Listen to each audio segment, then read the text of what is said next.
नमस्कार देवी और सज्जनों। जिस प्रकार सूर्य के उदय होते ही इस संसार का अंधकार नष्ट हो जाता है, इसी प्रकार व्यक्ति के जन्मकालिक ग्रहों की स्थिति को देखकर उसके जीवन के विषय में विचार किया जाता है। तो आज हम एक उदाहरण कुंडली के द्वारा आपको कुछ ज्योतिष शास्त्र के विषय में बताना चाहते हैं कि एक व्यक्ति के जन्मकालिक ग्रहों को देखकर आप यह कैसे बताने में समर्थ हो सकते हैं कि इस व्यक्ति के जीवन में क्या क्या फल घटित होंगे, इसका जीवन कैसा रहेगा। वैसे तो किसी के निजी जीवन के बारे में फलादेश केवल उसी व्यक्ति के सामने करना चाहिए। तो निजी व्यक्तित्व को ना छेड़ते हुए ज्योतिष शास्त्र के 2 श्लोकों के माध्यम से आज हम आपको इस कुंडली में निर्धारित मुनि योग और राजा योग के विषय में बताएंगे। और वह दोनों योग इस व्यक्ति की कुंडली में पूर्णतः घटित होते हैं, ऐसा प्रत्यक्ष रूप से हम इस विषय के बारे में जानते हैं। ज्योतिष शास्त्र एक ऐसा शास्त्र है जो हमारे पूर्व जन्मों में कृत शुभ और अशुभ कर्मों का फल हमें इस मानव जीवन में देता है, अर्थात वह फल हमें भोगना पड़ता है। ज्योतिष शास्त्र का फलादेश इस प्रकार होता है, जिस तरह किसी व्यक्ति को अपने जन्म का ना पता हो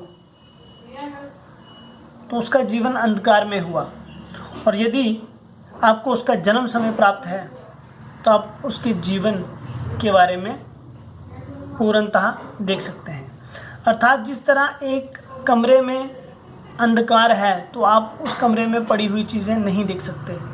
यदि वहाँ पर एक बल्ब जला दिया जाता है तो उस कमरे में कौन सी वस्तु कहाँ पर विराजमान है, कहाँ पर पड़ी हुई है, आपको प्रत्यक्ष रूप से पता चल जाएगा। इसी तरह से जन्म कुंडली से आप उस व्यक्ति के जीवन के विषय में जान सकते हैं। क्या वह व्यक्ति कोई मुनि स्वभाव का व्यक्ति है, वह साधु संतों की तरह ही जीवन व्यतीत करेगा, या एकदम से उसके जीवन में बदलाव आएगा और वह राजा बन जाएगा। अब इस कुंडली में हम सिर्फ 2 ही श्लोकों की चर्चा करेंगे, और उन श्लोकों की चर्चा से पहले हम आपको थोड़ा सा कुंडली के बारे में बताते हैं। यह कुंडली आषाढ़ मास कृष्ण पक्ष चतुर्दशी तिथि की है, और यह कुंडली रात्रिकालिक है, और इस व्यक्ति का जन्म शनिवार का है।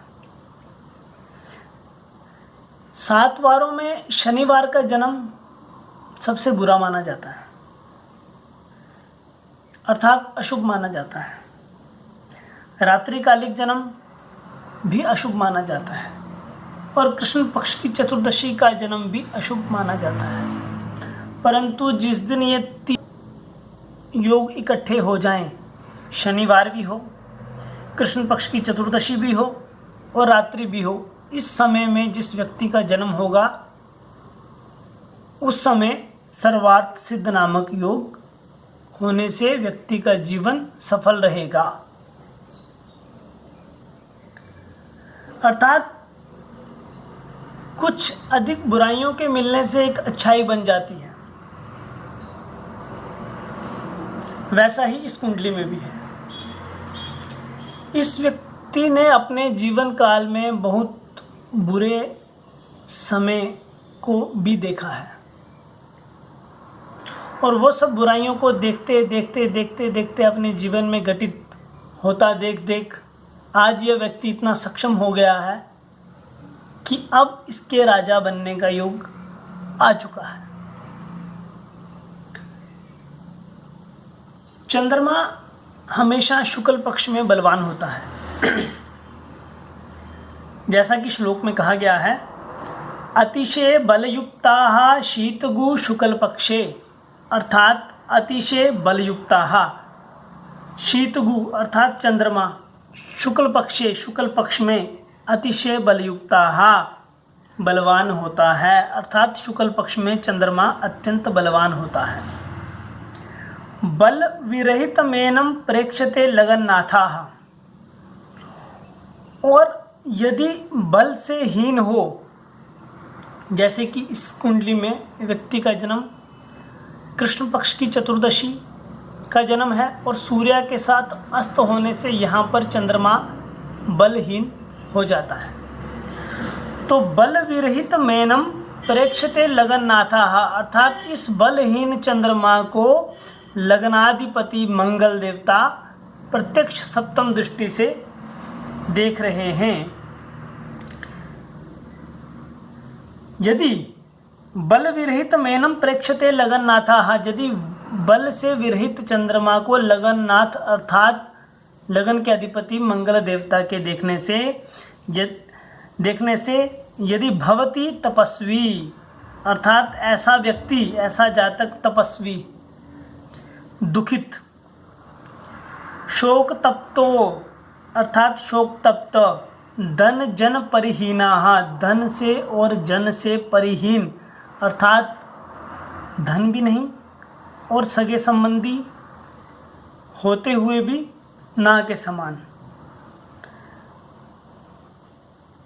कृच्छ लवदाप अन्ना, कठिनता से भोजन पान अर्थात दूध इत्यादि प्राप्त करने वाला होगा। कहने का भाव यह है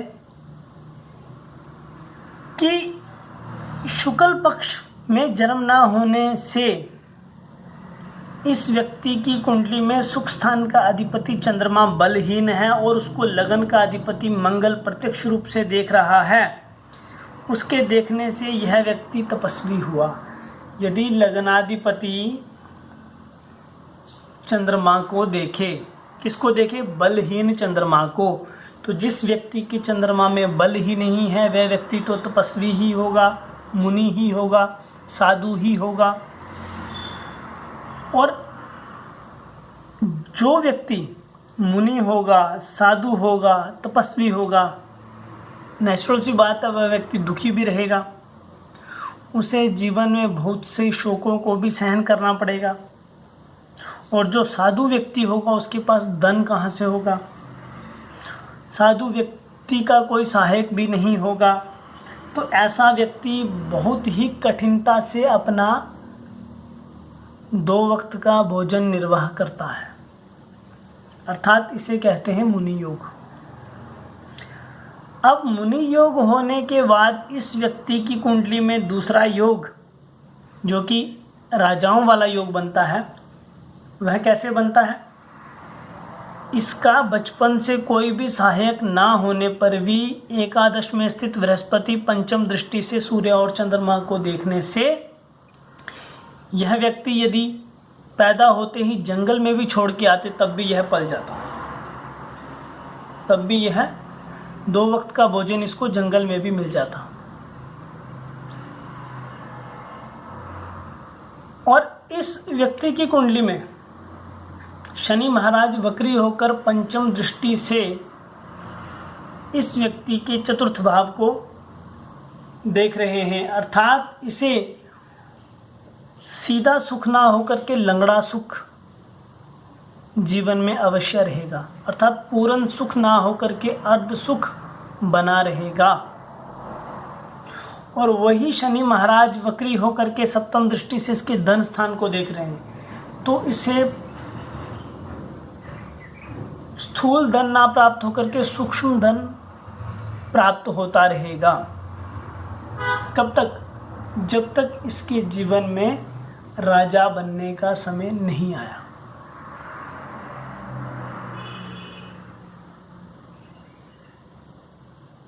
और मंगल जो कि प्रत्यक्ष 7वीं दृष्टि से देख रहा है, जब जब इस व्यक्ति के जीवन में मंगल की दशा और अंतर्दशा आती है तो इस व्यक्ति का जीवन बहुत कष्टकारी हो जाता है। तो ये तो प्रथम श्लोक में हमने आपको बताया मुनि योग। अब हम आपको दूसरे योग में बताते हैं राजा योग। प्रकथित मुनि योगो राजयोगो यदि स्यात्। पिछले श्लोक में हमने मुनि योग, मुनि होने का जो योग कहा है,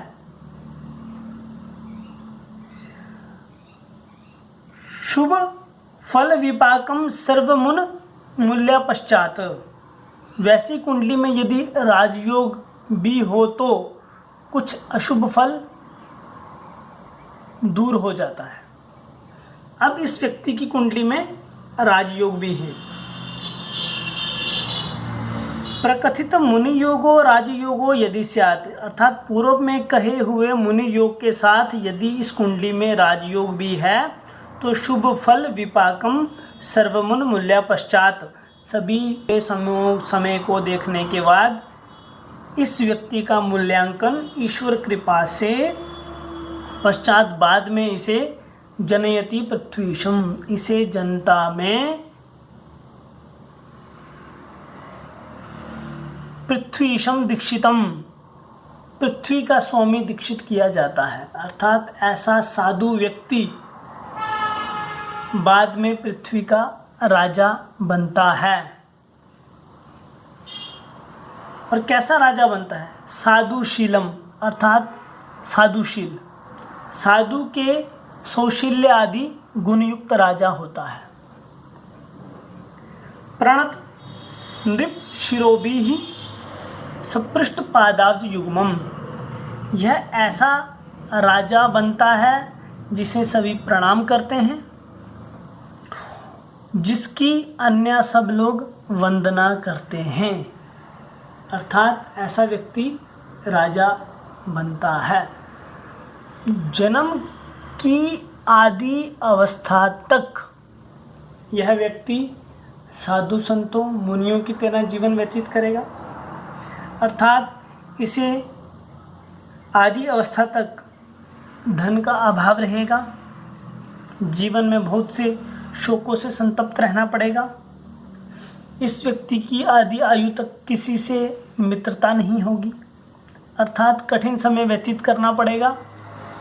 2 वक्त का भोजन जैसे कैसे सुलभ होगा, परंतु जीवन का आधा समय व्यतीत हो जाने पर ऐसा व्यक्ति राजा हो जाएगा।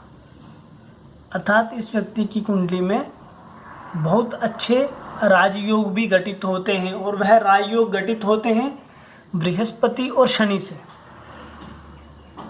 तो बृहस्पति और शनि यह वयोवृद्ध ग्रह हैं, अर्थात अधिक आयु में फल देते हैं। तो यदि इस व्यक्ति की आयु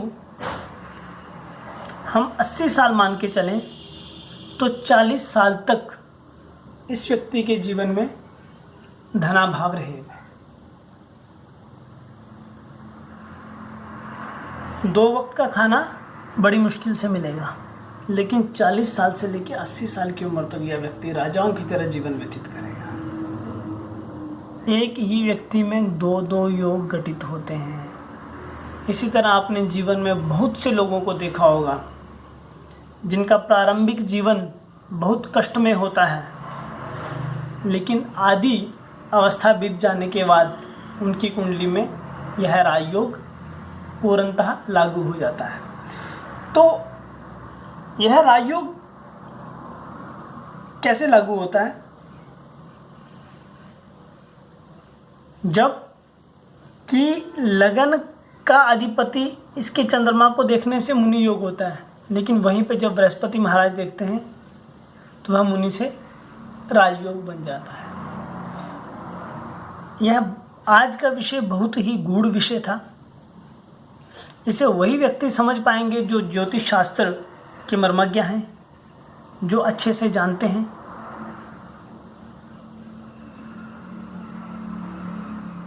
जिन्हें ज्योतिष की अधिक से अधिक जानकारी है,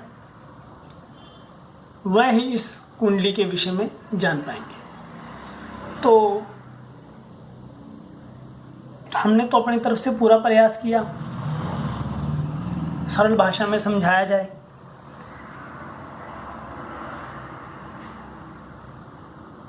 तो बाकी विद्वानों से निवेदन है कि आप इस कुंडली पर किंचित गौर फरमाएं। और यह व्यक्ति वर्तमान समय में अभी भी साधु का जीवन व्यतीत कर रहा है। आने वाले कुछ समय में यही व्यक्ति, जिसकी यह कुंडली है, यह पृथ्वी का स्वामी अर्थात दीक्षित स्वामी, साधु स्वभाव का स्वामी, राजा के रूप में भी सामने आ सकता है। धन्यवाद। और आप हमारे इस चैनल को चाहें तो सब्सक्राइब भी कर सकते हैं, लाइक भी कर सकते हैं। धन्यवाद।